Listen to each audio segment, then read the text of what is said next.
परंतु अब ये समय है कि हाँ, इतने मतांतर बन चुके हैं सनातन धर्म के भीतर ही कि वही जो है वो पथ वो सबको डिवाइड एंड रूल्स करते जा रहे हैं, राइट। जिसके पास जितनी ज़्यादा शक्ति है वो ज़्यादा लोगों को बटोर रहे हैं।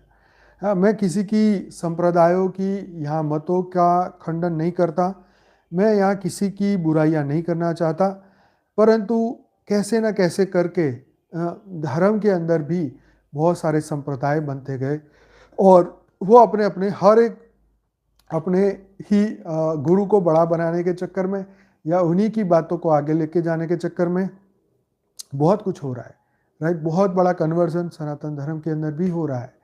कोई किसी गुरु को पकड़ के बैठा है, कोई किसी को पकड़ के बैठा है। उन्होंने पूरा अपना वेदों शास्त्रों को तो साइड में ही रखवा दिया कि इसको तुम रख दो, इसको पढ़ने की जरूरत नहीं है, ये तो स्टोरी है, इससे कुछ नहीं होने वाला। तुम्हें तो पूर्ण गुरु चाहिए भाई। ऐसी मस्त मस्त मीठी मीठी बातें बोल के जो वेदों शास्त्रों का अध्ययन टोटल बंद करा दिया। सच्चा सच्चा जो सनातन धर्म का जो ज्ञान था, जो गीता का ज्ञान था, उसको साइड में रखवा दिया।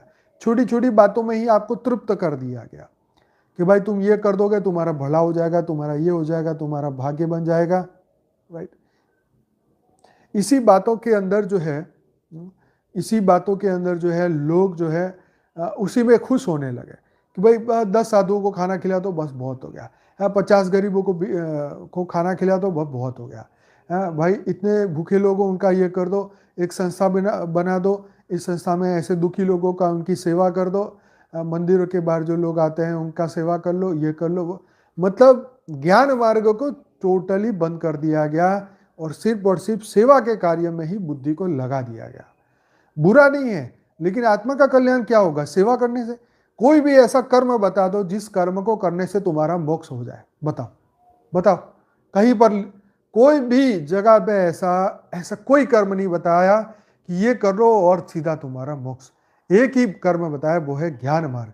ज्ञान मार्ग में ज्ञान सुनते सुनते ही तुम मन बुद्धि संस्कार से ऊपर उठ के आत्मस्वरूप बन के आप यहाँ से मुक्त हो सकते हो, राइट। बाकी कोई भी ऐसा कर्म नहीं, बाकी हर कर्म तो आपको स्वर्ग के सुख तक ले जाएंगे। आपने खूब धरती लोक की फ्री में पढ़ाई कराई, बच्चों को खूब पढ़ाया, तुम्हें बुद्धि मिल जाएगी, नेक्स्ट जन्म में तुम बहुत बड़े प्रिंसिपल बन जाओगे या तुम बहुत बड़े टीचर बन जाओगे, बहुत बड़े बुद्धिशाली बन जाओगे, अच्छी डिग्री प्राप्त कर लोगे, अच्छा कमाई कर लोगे, ये हो जाएगा। और क्या होगा? धरती लोक पे तो धरती लोक की प्राप्ति होगी ना। बापूजी ने आके तुम्हें समझाया कि भाई ये धरती लोक की प्राप्ति तो यहाँ करनी, क्योंकि जब तुम है ही, तुम जीवन मुक्त आत्मा हो, तुम यहाँ की आत्मा नहीं हो, तो यहाँ की कमाई करके धरती लोक की कमाई मतलब यहाँ के श्रेष्ठ कर्म करके तो तुम यहाँ पे फंसने ही वाले हो ना। फिर तुम स्वर्ग के सुख की चाहत में फंसोगे, स्वर्ग मिल जाएगा। तो इसीलिए आत्मज्ञान बताया गया कि तुम ब्रह्म स्वरूप प्राप्त करो और परम धाम वापिस पहुंचो, वहां शिवत्व को प्राप्त करो और परम परम सुख की अनुभूति करो, परम शांति की अनुभूति करो। बाकी देखो, देवराज इंद्र को भी स्वर्ग मिलने के बाद भी शांति नहीं थी। हाँ, वो भी टेंशन में था कि मेरा स्वर्ग कोई ले ना ले, कोई और कोई इंद्र ना आ जाए। तो ये इसीलिए बोलना पड़ता है, हमें समझाना पड़ता है, बार बार बोलना पड़ता है, रिपीट करना पड़ता है कि ज्ञान मार्ग के ऊपर फोकस क्यों करते हैं। क्यों तुम्हारे अंदर से आवाज नहीं आती कि मैं ज्ञान मार्ग में चलूं? क्यों मैं आवाज नहीं आती कि मैं ज्ञान स्वरूप, मैं आत्मस्वरूप बनूं? बापूजी का कल का वीडियो कितना बढ़िया था। बार बार बोलना पड़ता है, बताना पड़ता है कि भाई तुम्हारे अंदर की आवाज कहाँ रह गई है।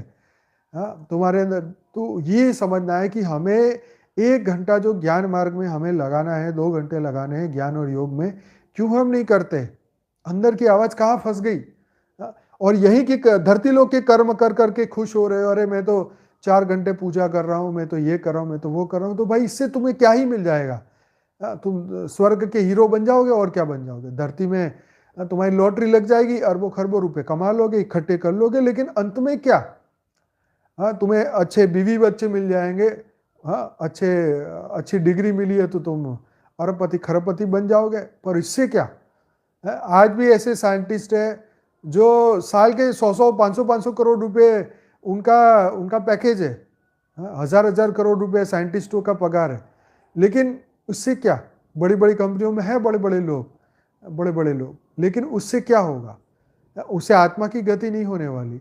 ये सिर्फ और सिर्फ क्या है?